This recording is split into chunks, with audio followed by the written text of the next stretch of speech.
Hello, xin chào các bạn đã quay trở lại với review 5 phút. Ở cuối tập trước, đối diện với sự vây khốn của nữ quỷ áo cưới, Trần Bình An đã quyết định liều mạng tế ra tiên kiếm khí thứ hai của mình. Tuy nhiên, trước khi đến với những diễn biến hấp dẫn nhất trong tập 9, hãy cùng mình tìm hiểu nguồn gốc của sự kiện áo cưới nữ quỷ các bạn nhé. Câu chuyện bắt đầu từ hơn 80 năm trước, tại phía bắc của Bảo Bình Châu, xuất thân từ Đại Ly Quốc, có một thư sinh họ Sở. Người thư sinh này tài năng xuất chúng, có thể nói là đã đọc toàn bộ kinh nghĩa mà Đại Ly đang có, nhưng vẫn cảm thấy chưa đủ. Vậy là thư sinh này lập chí phải đọc vạn quyển sách, đi vạn dặm đường, cho nên hắn mới xuôi nam, đi đến thư viện lớn nhất và duy nhất của Bảo Bình Châu lúc bấy giờ, đó là Quan Hồ Thư Viện. Lập chí đời này phải trở thành hiền nhân, quân tử, dùng tài học của mình để kinh bang tế thế. Khi đi đến địa phận Tú Hoa Giang, sau đó lại đi nhầm vào địa phận của một nữ quỷ ở nơi này. Thấy sắc trời u ám, cảnh vật điều hưu, thư sinh này cũng cảm thấy vô cùng sợ hãi. Thế là tiểu thư sinh vừa đi đường, vừa run rẩy lại vừa đọc to nội dung trong kinh sách, ví dụ như là tử bất thuyết quái lực loạn thần hoặc là thiên địa hữu chính khí. Cảnh tượng đó lọt vào mắt của tiểu nữ quỷ nơi đây. Lúc này nàng vẫn còn tương đối ngây thơ đấy, cho nên nữ quỷ này mới trêu ghẹo thư sinh họ Sở một phen. Những chuyện ABCXYZ sau đó diễn ra cũng tương tự như trong tiểu thuyết. Thư sinh họ Sở đã thành công chiếm được trái tim của nữ quỷ. Từ đây, người này trở thành chủ nhân của tòa phủ đệ mà sau này được chính hắn đặt tên là Tú Thủy Cao Phong. Bây giờ, nữ quỷ nơi đây đã có danh phận của mình rồi, nàng gọi là Sở phu nhân. Những ngày tháng thiếp vì trang sôi đêm mài mực, quân vì ta cử án tề mi cũng nhanh chóng trôi qua. Thư sinh phải tiếp tục lên đường, nếu không sẽ bỏ lỡ mất kỳ thi vào Quan Hồ Thư Viện. Trước khi lên đường, họ Sở để lại chiếc dù che mưa của mình để làm vật định tình, nguyện vì nàng mà che chắn gió mưa trong thiên hạ. Hứa sẽ vinh quy quay lại cho nàng một hôn lễ xứng đáng, còn nàng thì sẽ may áo cưới, thêu loan phượng, xiệt hoa trên gấm, đợi phu quân trở về. Nhưng Sở phu nhân hết chờ rồi lại đợi, áo cưới nàng đã may xong, long phượng đã dệt tơ vàng, gấm đội đầu cũng đã thêu hoa ngũ sắc, mà sao vẫn chưa thấy người đó trở về? Họ Sở thư sinh đã phụ nàng rồi sao? Vậy sự thật là như thế nào? Họ Sở thư sinh đã không phụ kỳ vọng, hắn đã thi đỗ vào Quan Hồ Thư Viện. Nhưng đây không phải là thánh địa đọc sách giống như trong tưởng tượng của thanh niên này, nơi đây chỉ toàn âm mưu hãm hại nhắm vào hắn mà thôi. Đầu tiên, những người ở đây ra sức thổi phồng về tài văn chương của thư sinh họ Sở. Hoa khôi tại Thanh Lâu nổi tiếng nhất cũng công khai sự ngưỡng mộ đối với thư sinh này. Sau đó lại còn có cả một vị đại nho nổi tiếng chủ động kết bái làm bạn vong niên với hắn nữa. Hàng loạt những sự kiện đó đã đẩy danh vọng của thư sinh họ Sở lên đến đỉnh cao trong một thời gian rất ngắn.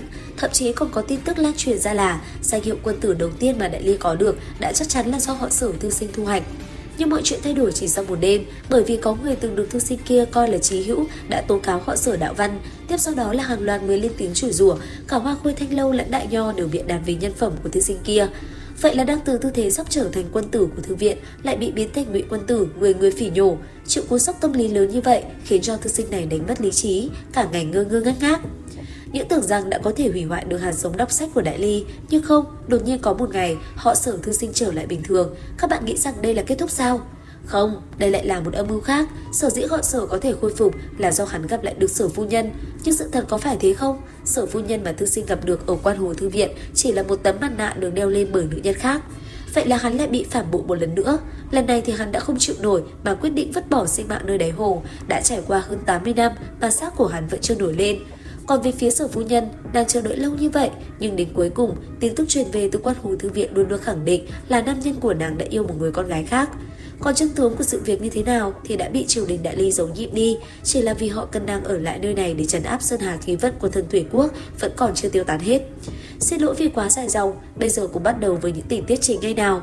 Mặc dù Tôn Âm Thần họ Cố đã câu kéo được khá thời gian, nhưng đến cuối cùng, nhóm người Trần Bình An vẫn không thể thoát khỏi trận pháp nơi này.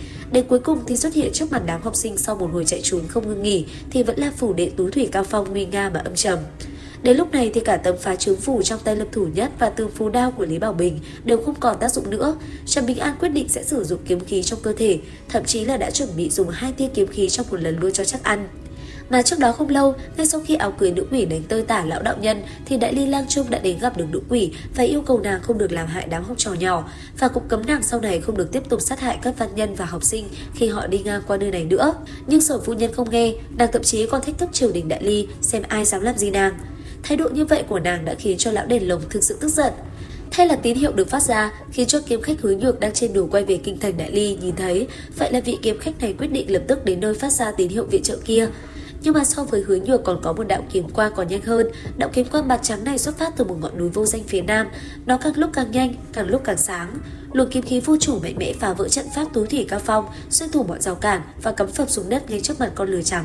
Trong vệt kiếm quang đó chính là một thanh bội kiếm. Sở phu nhân kinh hãi tột độ khi cảm nhận được uy lực kinh người làm rung chuyển cả chân núi. Nàng phẫn nộ nói: Kiếm tiên to gan, ta muốn lấy đầu ngươi xuống trồng trong vườn hoa. Đáp lại là một giọng nói ôn hòa nhưng hào sảng từ xa vọng lại: Cô nương hãy chờ một chút, chỉ là không biết vườn hoa của cô nương phong cảnh thế nào. Nghe vậy, nữ quỷ áo cưới phẫn nộ điều khiển hai dòng sông tinh huyết tấn công lỗ hổng trên trời, nhưng chỉ với một câu quát: Kiếm tới tà lui, hai dòng chất lỏng màu đỏ rực bỗng nổ tung thành mưa rào. Ngay sau đó, một nam tử áo trắng trẻ tuổi, tuấn tú tiêu sái, toàn thân bao phủ kiếm khí như rồng trắng, đáp xuống giữa sân. Người đấy chính là Ngụy Tấn, kiếm tu ngọc phát cảnh duy nhất mà Đông Bảo Bình Châu có được trong vòng hơn 3.000 năm nay. Về phần Sở phu nhân, đúng là chưa thấy quan tài thì chưa đủ lệ.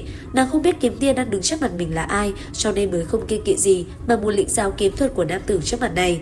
Thế là Ngụy Tấn liền đáp ứng. Kiếm thứ nhất vừa ra, kiếm khí như thác đổ, chém thần hồn của nữ quỷ chia làm hai. Kiếm thứ hai đưa ra, như sau băng ngang trời, lại chia thần hồn nữ quỷ ra làm 4. Ngụy Tấn lại thản nhiên nói: Quá tam ba bận, vậy thì tiếp thêm một kiếm nữa. Dứt lời, vị kiếm tiên này lại tung ra một đạo kiếm khí bắn thẳng về phía nữ quỷ. Nhưng đúng lúc này, một nam tử áo đen đeo kiếm xuất hiện, chặn lại đạo kiếm khí mạnh mẽ của Ngụy Tấn. Nam tử đó bình tĩnh lên tiếng, mặc ra hứa nhược, sau đó thỉnh cầu Ngụy Tấn tạm thời thu kiếm lại, sau lại việc nơi đây cho đại ly xử lý. Hiển nhiên là Ngụy Tấn không đồng ý với thỉnh cầu này. Sau đó thì có bàn trao đổi chiêu thức giữa kiếm khách Hứa Nhược và kiếm tiên Ngụy Tấn. Trong lần giao thủ này, do Ngụy Tấn vừa mới đột phá đến ngọc phát cảnh thì đã lập tức đi đến đây, cảnh giới còn chưa ổn định nên đúng ra đã kém Hứa Nhược nửa chiêu. Giữa lúc này thì lão đạo nhân bị nữ quỷ đánh cho tê tua kia lên tiếng thỉnh cầu Sở phu nhân thả hai tiểu đệ tử của lão ra, sau đó đoàn người rời đi cùng Ngụy Tấn. Bây giờ nơi này chỉ còn lại áo cưới nữ quỷ, lão thị lang và Hứa Nhược. Đây cũng là lúc chân tướng sự việc 80 năm trước được hé lộ cho Sở phu nhân. Khi biết chàng thư sinh năm xưa chưa bao giờ phụ tình nàng, việc hắn quyết tâm muốn trở thành quân tử của thư viện cũng là vì hắn đã biết rõ thân phận nàng không phải là người, cho nên mới cần có danh hiệu quân tử thì mới có tư cách để mà cả với triều đình đại ly. Trong việc cưới nàng thì nữ quỷ áo cưới đau xót gào lên trong tuyệt vọng. Đó cũng là khung cảnh khép lại tập 9 Kiếm Lai phần 2. Xin chào và hẹn gặp lại các bạn ở những video tiếp theo.